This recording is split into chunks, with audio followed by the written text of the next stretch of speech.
1 더하기 1이 무한대가 되는 시간 1%TV가 여러분을 찾아갑니다. 각 분야의 1% 최고 전문가들이 모여 펼치는 지식의 향연 지금 시작합니다. 1%TV 꼭 구독해주세요.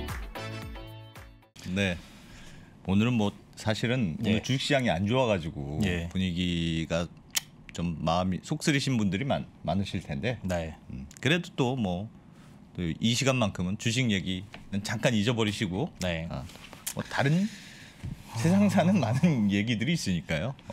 저도 오늘 하루 종일 주식 앱 안 들어갔습니다. 아예 마음이 아파서 아예 보질 않았어요. 네. 이거 볼 때마다 그리고 네이버를 키면 깜짝 놀랐어요. 장 마감되고 나서 70포인트가 그래서 아예 안 들어가 봤어요. 지금 내일 빨간색 불이 들어오지 않으면 내일도 떨어지면 올라갈 때까지 안 볼 겁니다. 재밌는 것만 보세요, 여러분들. 세상은 아름답고 유쾌한 것들이 많이 있습니다. 안 보시는 것도 답입니다. 어차피 본다고 올라가는 거 아니니까요. 맞아. 눈 딱 감고 버텨야죠. 뭐. 장순원 기자님 오셨습니다. 어서 오세요. 네, 안녕하세요. 네, 안녕하세요. 오늘은 지역화폐 이야기. 네. 지역화폐 무슨 일이 있나요 요즘? 지역화폐 예민한 얘기 아닌데. 아니에요? 나 놀랬잖아. 예민한 얘기 아니에요? 네? 아니 그 지역화폐 혹시 쓰세요? 저는 잘 쓰고 있습니다. 저도 사실은 경기도민이고 해서. 야, 그럼 예민한 얘기네. 경기도민. 많이 써요. 이게 뭐 학원 뭐 애들 학원비라든지 뭐 어디 시장 가거나 이러면 10%씩 할인 지금 요즘에 10%까지 해주던데. 살 때 그만큼 깎아주는 거죠. 그렇죠. 그래서 뭐 많이 쓰는데 이 이제 지역화폐를 내년에 얼만큼 발행하고 정부 예산이 지금 얼만큼 지원할지를 갖고 지금 국회에서 한창 지금 논의를 하고 있어요. 이게 이제 예산안 법정 처리 기간이 다음 달 2일까지인데 지금 내일 모레. 그러니까 뭐 며칠 남지도 않았잖아요. 근데 지금 이걸 얼마나 지원할지 갖고 지금 여야 그다음에 기획재정부까지 뒤엉켜서 막판에 지금 힘겨루기를 하고 있는 그런 상황입니다. 그게 서울시도 해당이 되나요? 지역? 네. 서울시도 있고 뭐 지자체별로 다 있어요. 경기도도 있고 뭐 다른 지역도 뭐 지역 사랑 상품권 뭐 이렇게 뭐 종이리로 내는 것도 있고 어떤 데는 뭐 충전해서 카드로 주고 뭐 그런 것들 많이 있지 않습니까? 저는 주로 이제 모바일로 쓰는데 지금 말씀해 주시는 오늘 내용이 서울에서 발행하는 상품권도 전국. 그러니까 그게 정부 예산이 어느 정도 들어가니까 정부 지원이 들어가니까 정부 예산 할 때 얼마큼까지 발행하느냐를 국회에서 결정해야 된다. 지금 화면 잠깐만 보면요. 이제 보시면 지역사랑 상품권 뭐 지역화폐라고도 하는데 이 발행량이 매년 기하급수적으로 늘어오다가 올해 한 21조 원 정도 돼요. 저 숫자가 정확하진 조금 뒤에 추경된 게 포함이 안 돼서 그런데 한 21조 원 정도 지역사랑 상품권 즉 지역화폐를 발행을 했거든요. 근데 이제 내년 예산안을 짜는데 내년 예산안에는 6조 원어치만 이제 발행하는 걸로 이제 계획을 하고 거기에 정부 예산은 2,400억 원을 좀 지원한다. 이렇게 지금 예산안을 짜서 국회에서 심의 중이에요. 4% 정도네요. 그렇죠. 6조 중에 2,400억 원이면. 그러니까 그것도 조금 이따 뒤에 설명을 드릴 텐데요. 기다려 보세요. 아니 저는 지금 말씀 중에 죄송하지만 궁금한 게 어차피 저건 발행해서 우리가 돈을 주고 사면 그 돈 들어가는 거니까 21조가 돈이 들어가거나 6조가 들어가는 건 아니잖아요. 다 들어가는 건 아니고 그건 이제 지역화폐 전체 발행 규액이 그런 거고 정부 예산은 저기서 일정 부분만 들어가게 되는 거예요. 그게 말씀해 주신 뭐 4% 이따가 뒤에서 설명해 주실. 알겠습니다. 일단 들어보죠. 일단 그러니까 이 정도 그러니까 올해 21조나 발행하던 지역 화폐가 이제 내년에 6조 원으로 팍 줄어드는 거잖아요. 당장 민주당이 펄쩍 뛰고 있어요. 아직 코로나가 끝나지 않아서 소상공인들도 어려워하고 있고 지역 경제 활성화라는 그 지역 화폐의 목적도 있고 한데 지금 같은 상황에서 더 발행하면 더 발행을 해야지 이걸 왜 줄이느냐 이러면서 펄쩍 뛰고 있고 또 하나 이제 이게 지역화폐라는 게 아까 예민하다고 말씀하셨던 부분이 그 부분일 텐데 사실 이재명 지사가 예전에 경기도 지사할 때부터 이 지역화폐를 상당히 강조했고 요즘 그 민주당 대선 후보가 됐지 않습니까? 그래서 이 지역화폐를 더 활성화하겠다 이런 공약을 냈는데 이걸 줄이겠다고 하면 선거 앞두고 지금 날 무시하는 거냐 이렇게 약간 생각이 그렇게 해서 이제 갈등이 저기 커질 올라간 수밖에 안은 없죠. 기재부 아닌 거예요? 그렇죠. 정부의 예산안인 거죠. 희한하네요. 여당은 이렇게 하자 그러고 정부는 아니다라고 하는 모양새가. 네, 그러니까 뭐 정부 입장에서는 네. 이제 이게 이제 코로나 때 일시적으로 지원을 많이 한 거고, 네. 그리고 이게 또 지방 정부들이 좀 관리를 제대로 안 한 측면도 있고, 이렇게 한번 지원이 늘어나면 다시 줄이기 어려우니 이제 한시적으로 늘린 만큼 지금 좀 줄이겠다 뭐 이런 취지로 6조 원 정도만 반영을 했는데 예. 그 여당에서 워낙 크게 반발을 하고 이제 야당인 국민의힘 같은 경우에는 겉으로는 조금 반대를 하고 있어요. 야당도 반대를 해요? 예, 화면 잠깐 보여주시면. 이제 뭐 이게 이제 지금까지의 입장인데, 네. 근데 뭐 반대하는 거는 이제 일단 이재명표 예산이란 것 때문에 좀 반대를 하는데 그렇다고 세게 반대하는 건 아니에요. 왜냐하면 지금 안 그래도 자영업자 도와주겠다고 하는 그래. 예산인데 그거 줄였다가 지금 무슨 어떤 역풍을 맞을 수 있으니 지금 뭐 행안이라든지 기재위 안에서도 세게 반대하는 건 아닌데 뭐 늘릴 거면 너무 많이 늘리지 말아라 이 정도 톤인데 예. 저게 반대인가? 그러니까 민주당은 많이 늘려야 된다는 거고 네. 작년만큼 많이 최소 작년보다는 늘려야 된다. 작년만큼은 해야 된다. 발행해야 된다 이런 입장인 거고. 국민의힘은 네. 이거보다는 지금 올리는 안보다는 조금 더 늘려야 된다. 네, 네. 근데 이제 문제가 기획재정부인데 기획재정부가 이제 상당히 강경하게 반대를 하는 것 같아요. 네. 오늘도 그 기획재정부 홍남기 부총리랑 그 민주당의 윤호중 원내대표 등등이 모여서 내년 예산안에서 뭐 지역 화폐라든지 뭐 지원 소상공인 지원금 같은 경우 것을 얼마만큼 할 것인지를 갖고 논의를 했는데 이제 합의를 못했어요. 민주당에서는 더 해라 이렇게 강하게 압박을 했는데 홍남기 부총리는 뭐 좀 늘려도 한 10조 원 정도 이거 더 이상은 재정도 많이 들어가고 뭐 좀 부담스럽다 네. 이런 입장이라서 이제 합의를 모은 거죠. 그 법상 그 예산을 증액을 할 거면 그 정부의 동의가 필요하거든요. 그러니까 네. 기획재정부의 동의가 필요한데 네. 그 동의를 못 받아서 아직 결론을 못 낸 거죠. 아직까지. 협의는 계속 하겠다 뭐 이런 입장이에요. 내일 모레까지요. 네, 네. 왜 이렇게 반대?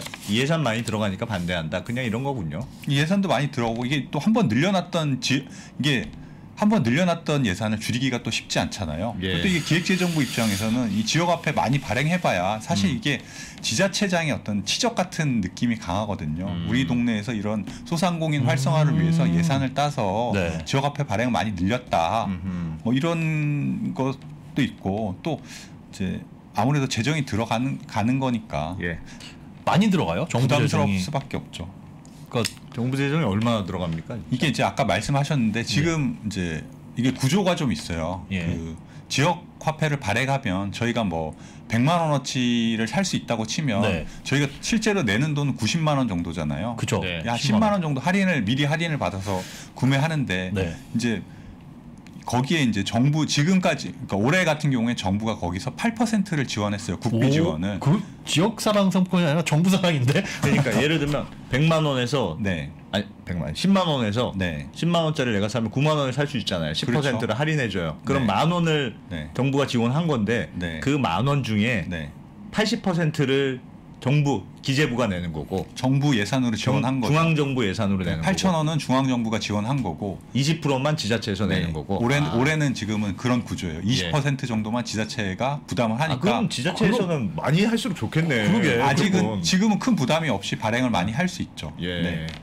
당연히 그러면 반대할 것 같은데 그렇게 많이 발행하자 그러면 20조 원만 하더라도 그중에 10% 2조 원에 80%면 2, 8, 16, 1조 6천억 원 정도를 그러니까 올해 같은 경우는 한 1조 2천억 원에서 3천억 원 정도 예산이 들어갔고요. 예. 근데 이제 내년에 그러니까 그게 아까 말씀드린 이제 8%를 국비 보존해 줬을 때 그 정도 규모 예산이 들어가는데 예.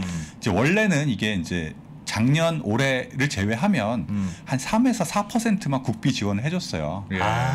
근데 올해는 이제 특수했으니까 좀 더 해줬고 코로나 때문에 많이 해줬는데 원래는 그 정도로 하다가 이 비율을 그럼 예전처럼 한 4% 정도로 국비 지원을 하는 걸로 가정을 하고 예산 그 전체 발행 규모도 팍 줄였고 6조 원 정도로 거기에 이제 국비 지원 규모를 4%라고 하니까 아까 말씀드린 2,400억 정도의 예산만 지원한다. 예.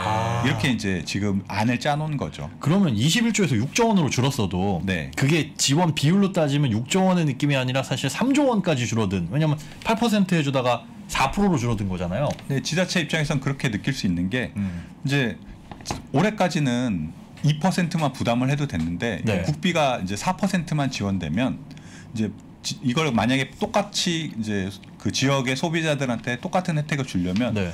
그 지자체가 6%를 부담을 해야 되잖아요. 그렇죠. 부담이 2배로 늘어나는 거예요. 3배가 3배로. 예, 2%만 부담하던 게 이제 6%까지 내야 되니까 이게 3배가 커진 거예요. 그래서 뭐 이걸 많이 발행할 수가 없는 지금 상황이라면 뭐 그런 건데 지금 논의는 어느 정도 증액이 될 것 같긴 해요. 그 6조보다는 네, 6조보다는 증액이 될 것 같고 워낙 지금 민주당 쪽에서 강하게 밀어붙이고 있거든요. 어제 그 민주당 모 인사가 기자들하고 만났는데 네, 이거 안 되면 네, 옷 벗겠다 뭐 이런 얘기까지 했다고 그러더라고요. 그런 말씀하시는 분들 치고 옷 벗는 분은 못 본 것 같은데.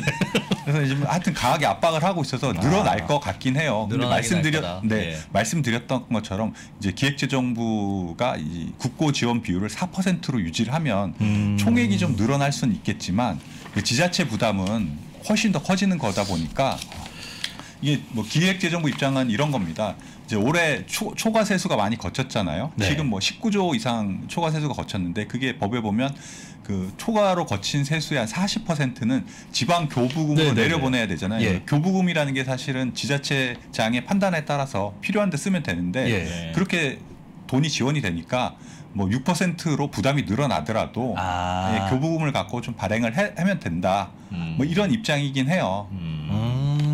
그래서 뭐 줄어도 이렇게 되니까 총회 그 지역화폐 발행 규모가 이제 유지는 될 가능성이 높은데 그런 식으로 해서 다만 이게 지자체별로 곳간 사정이 다 다르지 않습니까? 그렇겠죠. 뭐 어떤 데는 급히 쓸 돈이 많이 필요한 데도 있고 어떤 데는 뭐 넉넉한 데도 있으니까 그런데 이제 그런 식으로 국비 지원이 줄고 뭐 지방 교부금을 통해서 지역화폐 발행을 하게 된다면 뭐 재정이 넉넉한 데는 뭐 올해만큼 그 지역화폐를 발행을 해서 그 지역 주민들이 뭐 10% 할인 혜택을 올해만큼 받을 수 있는데 뭐 지자체 사정이 열악한 데는 충분히 그걸 발행을 못 할 테니까. 그러면 그게 정부에서 6조 이렇게 하면 그걸 정부에서 예를 들어 강원도 어디는 요만큼 발행해 이것도 균등 배분해 주는 게 아니라 전체적인 예산 이렇게 쌓아놓으면 알아서 지자체에서 그만큼씩 뽑아가는 거예요? 그러니까 이 질문 저도 진짜 중요한 질문인 것 같은데 발행의 주체가 누구예요? 그러니까 처음에 예산을 정부가 한도를 짰어요. 그러면 이거는 이 한도 내에서는 마음껏 하세요 하면 지자체에서 우리는 그럼 돈이 많으니까 3조 해? 많이 하고 송파구 3조 뭐 돈 없으면 조금 하고 이럴 수 있는 거예요? 이렇게 지역사랑 상품권이 국비 지원을 받아서 발행하는 규모 그런 것도 있고 지자체가 자기 재원으로 활용하는 것도 있어요.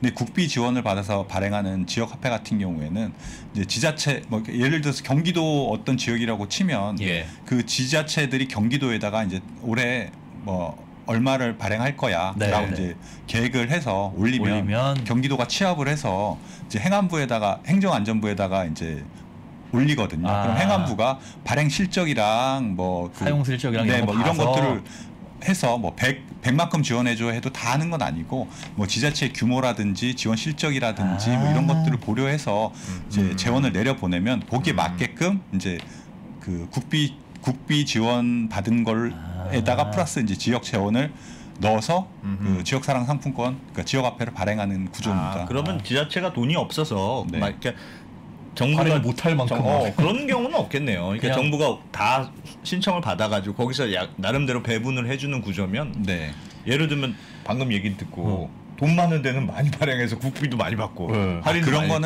아니다. 일부 지자체 같은 경우에는 이제 거기에 들어갈 수 있는 재원이 매칭할 수 있는 재원이 없으면 조금 위축될 수는 있겠죠. 아니면 뭐 지방 재원 더 써서 남들하고 어깨를 맞추려고 더 발행하거나 부담이 될 수도 있을 텐데 솔직히 쓰는 입장에서는 솔찬히 이게 10% 할인이 꿀이거든요. 진짜 잘 썼는데. 하여튼 올해 전체적으로는 작년보단 줄어들 것 같다. 근데 이게 이제 지금 뭐 한참 마지막 줄다리를 하고 있어서 그 국가 지원 비율이라든지 재정 지원 비율이라든지 총 규모는 좀 유동성이 있어요. 지금 막판 조율 중이라서. 근데 분위기는 8%까지는 안 해줄 것 같고. 그렇다고 4% 확정은 아니고요. 아니 이런 거 가지고 밀당 좀 안 했으면 좋겠는데. 글쎄요. 하여튼 뭐 이건 뭐 쓰시는 분들은 잘 쓰시니까 또 할인 받아서 또 쓰시는 분들은 열심히 잘 쓰시더라고요. 이거 안 기자님 안 쓰세요? 저 한번 써봤는데 다 못 써가지고. 아, 예? 다 쓰기도 힘들더라고요 저는. 동네에서 쓰려고 하니까 서울시 이런 거는 그 되게 구에서만 돼요. 구에서만 되는 네. 것도 있고 서울시에서 하는 게 있었던데 그거는 막 받기도 어렵더라고요, 되게. 네, 그게 구에서만 되다 보니까 자기 생활권을 잘 알아야 돼요. 그러니까 우리 집이 예를 들어 뭐 강서구야, 강서구에서 받았는데 나는 뭐 영등포구에서 일해. 그러면 아니 제가 우리 동네 걸 한번 받았는데. 네. 맨날 영등포구에만 있으니까 그러니까 도대체 쓸 수가 없어. 밤에만 들어가니까. 그렇죠. 그게 진짜 그렇더라고요. 저희는 사실은 서울의 접경지 경기도 주민인데 네. 어떨 때 서울 가서 쓰는 게 좀 쌀 때도 있는데 그 10% 할인이라는 것 때문에 저희 동네 와서 많이 쓰거든요. 예. 물론 그게 이제 의도한 효과기도 한데 네. 그런 것들 저희도 뭐 그걸 많이 계산해서 이 혜택을 많이 받으려고 많이 쓰고 있어요. 그런 것들. 이거 요즘에 뉴스 보니까 부정사용 뭐 깡하고 근데 모바일은 깡 못하지 않나요?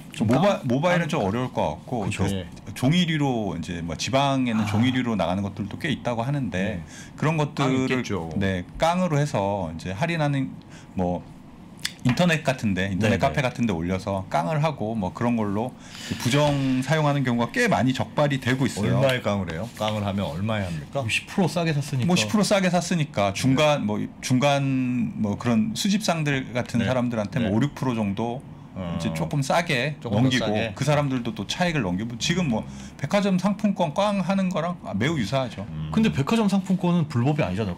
깡은 아니고 우리가 여기 상품권 판매소 이런 데 가가지고 거래를 하는데 얘는 불법이라면서요. 얘는 저기 법상 그거는 이제 그러니까 지역에서 뭔가 물건을 사면서 이걸 내지 않는 이상 거래가 안 된다. 그러니까 그렇게 거래하면 불법이라고 아마 법에 명확하게 표준. 왜냐하면 이건 정부 지원금이 들어가잖아요. 정부 지원금이 들어가니까 백화점이야 그냥 우리는 할인해서 팝니다 하는 거니까 뭐 그거야 백화점이 알아서 할 일이라고 그냥 요과증권인데 불법인데도 하네요.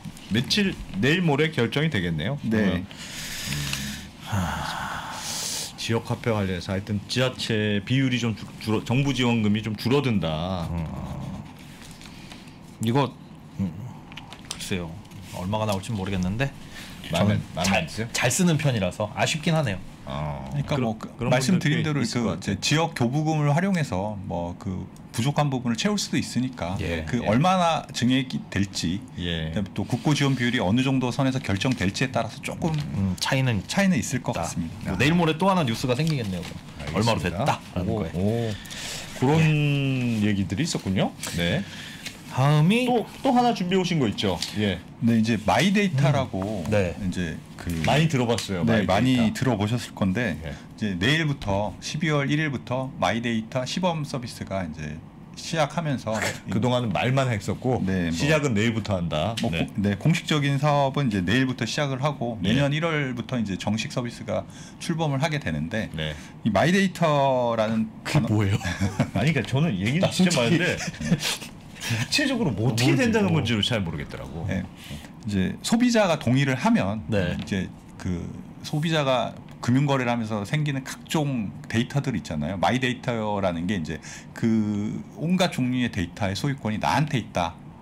나의 데이터다. 이런 개념으로 일단은 접근을 하는 건데. 내 개인 정보.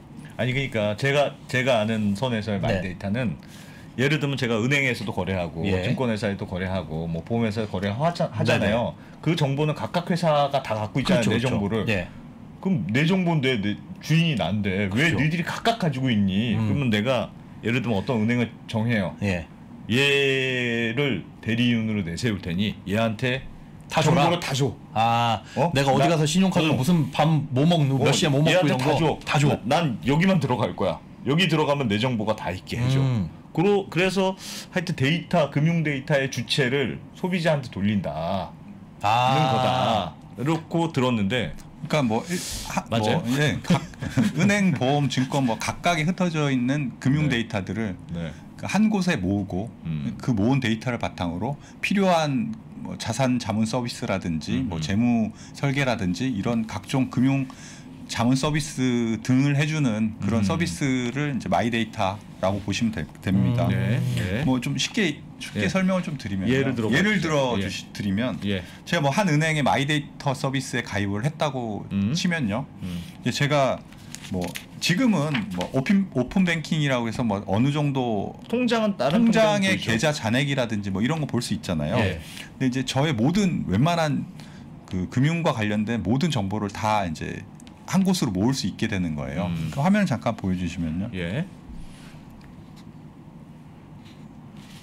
네. 금융권. 네, 여기 이제 지금 마이데이터 서비스가 되면 모을 수 있는 정보들이거든요. 뭐 계좌 잔액부터 시작해서 뭐 펀드 투자 카드론 내역, 뭐 선불 충전금 잔액 결제 내역, 뭐 웬만한 것들 다 들어가고 납세 정보나 그 국민연금 납입 실적 같은 경우에도 이제 한 곳으로 모을 수 있게 되는 거예요. 나도 모르는 정보들인데 저건.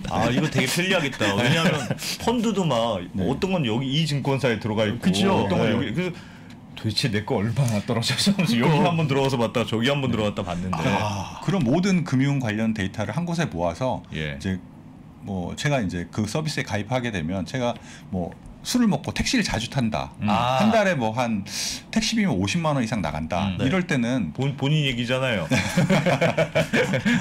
그런 경우라면 이제 그 알람에서 이제 알람을 해주죠. 너는 너의 이제 소비 패턴에서 보면 이제 택시비가 너무 많고 그 돈을 뭐 일정 부분 아끼면 뭐 수익률이 몇 퍼센트인 펀드에 가입하는 게 너의 뭐 장기적인 재무 상태를 보면 훨씬 더 이득이 된다. 그리고 맞춤형 뭐 금융 상품도 소개를 해주고 아까 말씀하셨듯이 뭐 각 뭐 보험, 증권 뭐 이런데 각종 흩어져 있는 뭐 금융 자산들이 있지 않습니까? 그걸 이제 설계해보고 이거는 보면 지나치게 보험 쪽에 포트폴리오가 많다. 아니면 혹은 뭐 위험 자산이 너무 많다. 뭐 이런 것들을 분석을 해서 이제 적정한 수준의 어떤 투자 자산의 뭐 균형을 맞춰줄 수 있는 일종의 그러니까 뭐 손안의 뭐 PB 뭐 금융 PB가 이제 그런 역할을 하는 거죠. 마이에서 다 하니까. 그렇죠.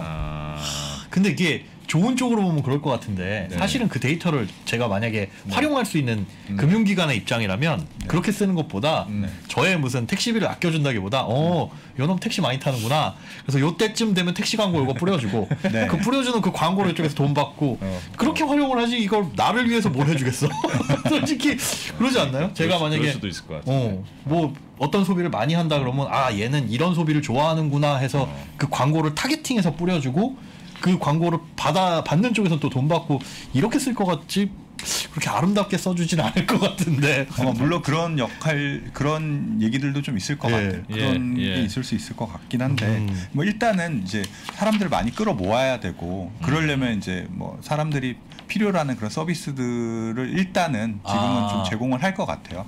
아니 그러면 마이데이터를 사업을 할 수 있는 사람들이 여러 있을 텐데 카드도 있고 뭐 은행도 있고 뭐 여러 개가 있을 빅테크 기업들도 페이도 있고 있을 텐데 그러면 서로 이제 저를 데이터 사업으로 지정을 해주세요. 이제 그런 경쟁이 일어날 수 있겠네요. 그렇죠. 이제 이제 말씀드렸듯이 고객의 동의를 받아야 된다고 했잖아요. 그러니까 그리고 동의를 받아서 모든 금융 관련 데이터들 한 곳에 모을 수 있게 되면 사실 그 앱 하나만 있으면 웬만한 금융 거래를 다 할 수 있는 거잖아요. 그렇죠. 그러니까 여기서 떨어지면 죽음이네. 네, 거기에 일종의 금융 플랫폼 역할을 하는 거니까 그 앱에 고객들을 끌어모으려는 경쟁이 정말 치열해질 거고 뭐 지금 사실 뭐 은행만 있는 게 아니고 은행 카드 그러니까 전통적인 금융권만 들어와 있는 게 아니라 뭐 카카오페이라든지 네이버 파이낸셜 뭐 토스 뭐 이런 뭐 내노라 하는 빅테크들이 다 여기 들어와 있거든요. 그러니까 뭐 이들의 이제 고객 쟁탈전이 뭐 어마어마할 것 같아요. 그거를 여러 개 금융기관을 선택해서 다 할 수 있어요. 그러니까 나는 뭐 기업은행에 마이데이터에 권한을 주겠어 이게 아니라 기업은행도 주고 농협도 주고 다 줘놓고 어차피 뭐 지들이 갖고 있는 데이터 뭐 하나 주나 두 개 주나 같은 느낌이라 가능할 것 같기도 한데 다 줘도 문제는 없지 않나요? 문제는 없을 것 같은데 다 주고 나중에 뭐 취사 선택하면 꼭 한 곳만 그렇게 하는 건 아닌 것 같고 저는 이 부분은 좀 나중에 추가 취재를 해봐야 될 것 같은데 몇 곳에 좀 제한하는 건 있을 것 같아요. 너무 많이 하면 이제 정보가 너무 광범위하게 퍼질 수가 있으니까 그 부분은 제가 한번 추가로 한번 알아보겠습니다. 이거 어디서 정보가 새 나가면 이제는 어디에서 빠져나가는지 모르겠네요. 한 군데 털리면 죽음이네. 그러니까 그냥 탈탈 털리는 거네. 그래서 그 보안에 관한 그 엄격한 규제를 하고 있어요. 근데 뭐 이제 그렇다고 해도 뭐 그런 사고가 터지지 말란 법은 없으니까. 그런 건 좀 걱정이고. 그러면 뭐 다른 그게 되면 또 딴 거 할 수 있는 게 있습니까? 뭐 쇼핑, 의료, 뭐 이런 것도 할 수 있어요? 그러니까 지금은 안 되죠. 지금은 금융권 안에 그 말씀드린 뭐 기존 전통의 금융권하고 그 외 페이 업체들의 결제 정보 있잖아요. 그 정도 정보들이 오갈 수 있는 거고 또 페이 이제 뭐 쇼핑몰 같은 데도 약간의 범주화된 정보만 받을 수 있어요. 예를 들어서 제가 뭐 나이키 5만 원짜리 샀다 그러면 네네. 그 정보가 다 오는 게 아니라 뭐 의류 뭐 이런 식으로 현대백화점에서 긁었다 뭐 이렇게만 나가고 그렇게만 그렇게만 오는 건데 이게 이제 조금 더 이제 마이데이터 시대가 진짜 본격화되고 시간이 조금 더 지나면 뭐 사실 의료 정보나 이런 것만 다 이렇게 받을 수 있다고 해도 훨씬 더 이제 입체적인 서비스가 가능하잖아요. 예를 들어서 뭐 제가 고혈압이 있는데 뭐 결제 정보에 술 많이 먹고 뭐 고기 많이 먹고 이런 것들이 이제 잡히면 그러면 이제 보험 권유 막 날라가겠죠. 뭐 그렇게 될 수도 있고 당연히 그렇게 쓸 것 같은데요. 뭐 아름다운 모습으로 보면 뭐 이제 그런 소비를 좀 줄이시라 뭐 이렇게 어드바이스를 할 수 있는 거고 뭐 그래서 이제 훨씬 더 입체적인 서비스가 가능한데 현재는 그렇게는 안 돼 있죠. 이게 또 뭐 좀 예민한 영역이잖아요. 의료 정보라든지 뭐 이런 것도 예민하고 또 쇼핑 정보도 아직까지는 뭐 제한적인 부분에 교류만 데이터만 받을 수 있으니까 시간이 지나서 이 영역이 확대되면 뭐 상당히 입체적인 뭐 서비스가 가능할 건데 아직은 조금 제한적이다. 그걸 이제 내일부터는 시범 운영을 하는 거고 이제 본인 뭐 1월부터는 이제 공식 서비스가 시작이 되는 거고 이거 하는 데가 지금 한 신청한 데가 이 마이데이터 사업을 하겠다고 이제 하는 데가 52군데 정도 돼요. 근데 이제 일단 12월 1일부터 내일부터는 한 17개 주로 대형 은행, 뭐 카드사 이런 중심으로 하고 그다음에 순차적으로 계속 들어올 겁니다. 저는 눈치 보고 할래요. 어디가 많이 하는지 보고 어디가 뭐 주는지. 난 일단 내가 뭘 이렇게 하면 그래 이런 거 하면 뭘 좀 걸어야지. 내가 그죠. 그냥 줘. 그러니까 뭐라도 줘야죠. 그렇죠. 아까도 사회자분들이 이제 언급하셨잖아요. 이게 경쟁이 치열할 거라고. 그래서 이미 엄청나게 치열을 해요. 뭐 어디 가입하면 뭐 쿠폰 준다. 뭐 이런 커피 준다. 뭐 마케팅이 치열해서 금융당국에서 경고도 이미 한번 먹었어요. 그럼 왜 경고해? 그러게 아니 왜 나한테 좋은 건데. 지들끼리 치열하고 뭐 출혈 경쟁 하면 어때? 나한테 좋은 건데. 이상한 걸 경고를 하고 그러네. 알겠습니다. 마이데이터가 내일부터 시작된다. 잘 보시고 진짜 마이데이터 어떻게 쓰시는지 잘 보시고 또 선택하시면 또 도움이 되겠네요. 우리 2%만 안 계시면 말씀 입 터지는 장순원 기자님 오늘도 고맙습니다. 네, 고맙습니다. 선택을 더 고민해야 돼요.